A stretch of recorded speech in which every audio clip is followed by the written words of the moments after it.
Like nature and the ocean, it evolves naturally. My artwork, I strive to achieve something similar. And it is a labour of love. Every moment, every second, every line that's put down on a piece of wood or a piece of paper, whether it be ink, pencil, or wood burning, is a part of me.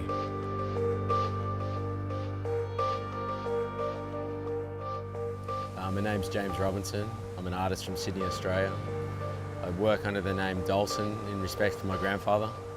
He was the last Dolsen in Australia. I also work under my banner is Bound by Sea, because everything is sea related, and most of my life I've grown up near the ocean, on the ocean, in the ocean, and it's like the most important part of life to me.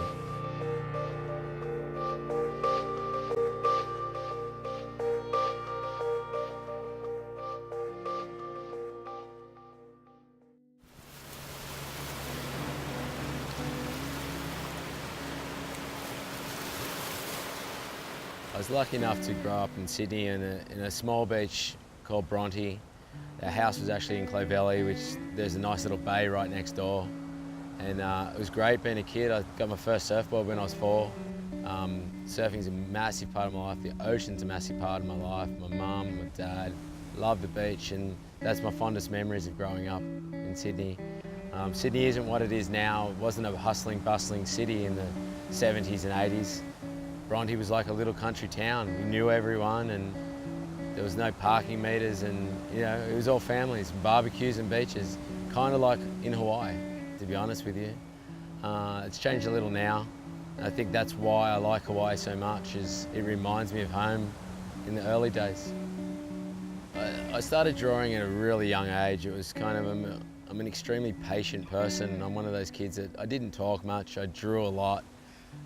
Drawing was my little escape from the world, and even my godmother said to me recently, she goes, that's all I remember you doing was, hiding out and just drawing. And you could pretty much, by the age I was 5 and 6, I was drawing faces, and I got dimension quite early and how things worked and shading. So it's like it comes from my brain to my left hand.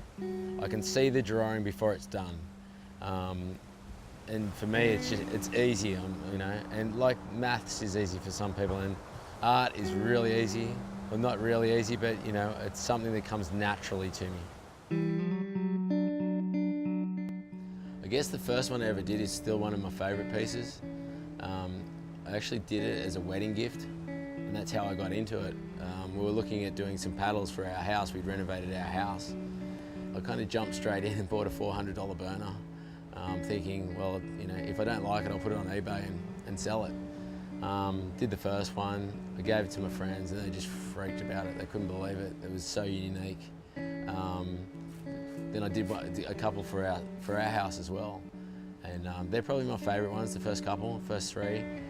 Over the last 2 years, I've learned a lot about sourcing the wood and the raw product, the raw materials. When I first started, I kind of looked online and found blanks, and like everyone does, and wanted to shape an lyre, I wanted to shape a pipo, and I looked into the blanks, and they all seemed really good, and they said they had Australian content or Hawaiian content, and you've just got to be really careful. I want to put the message out there that some of these blanks that you buy are actually like 1/5 of the content has to be Australian, and the rest can be from Indonesia or Borneo or somewhere where they're deforesting, and I really don't want to be part of that. So I was lucky enough to hook up with a guy named Andy, who owns a company called Wooden Anchor. He's 3rd generation sawmill family from the northern New South Wales coastal area of Australia, and they actually have their own plantation. So each one of my boards is, it's been planted by the family, it's been cut down by the family. He can actually tell me the date it was cut down. He can actually tell me the GPS coordinates of where that tree was cut down and how many pieces of planks and so forth he got out of there. That's kind of what makes some of my boards unique, that you can't get your hands on these pieces, these slabs of wood. They're not glued veneered pieces. They're 100% sustainable, and it comes from a family plantation.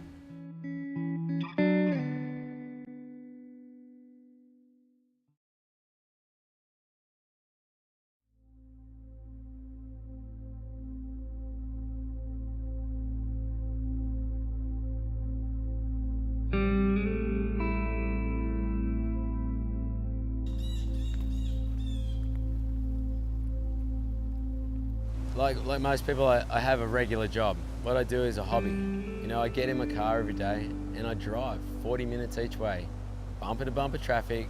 I work for a surf company. It's in the western suburbs of Sydney, nearly an hour from the beach.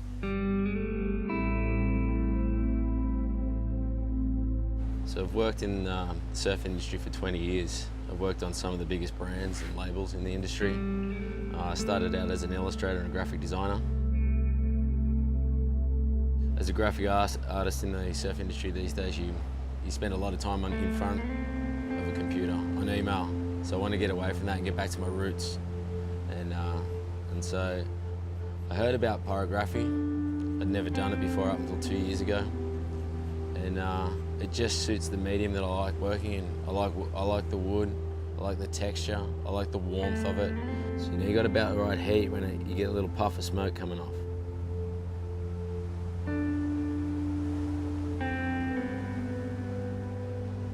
It's pretty much why I time lapse on my stuff, because in real time it's slow. So sometimes I have to go over the line 2 or 3 times just to get the darkness and the depth. We want to really get it in there. It also depends on which way the grain's running. Sometimes it's smoother one way than it is the other, and you work that out as you go. Each piece of wood, like anything in nature, is different. Sometimes on the wood it'll get harder in the corners or harder on the edges. Usually towards the center of the wood it's harder. The edges are softer because it's younger wood. So if I start working down this area, I may crank this up a little bit, but we'll work on the top area here and get some of the form and the flow up in the lip here of the wave. Give it some life.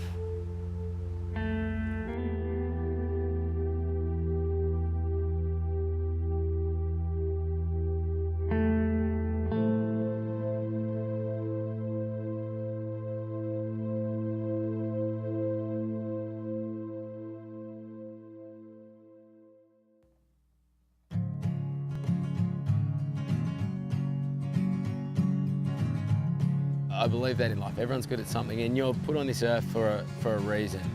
You know, I'm in my 40s now, and I feel that my soul has come back.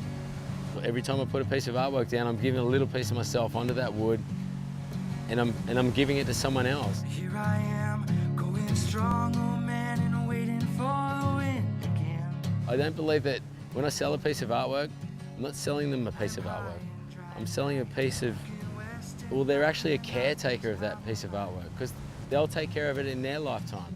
And it may get handed down to their kids, or they may sell it, but that means the next person's going to hopefully love it as much as what they did.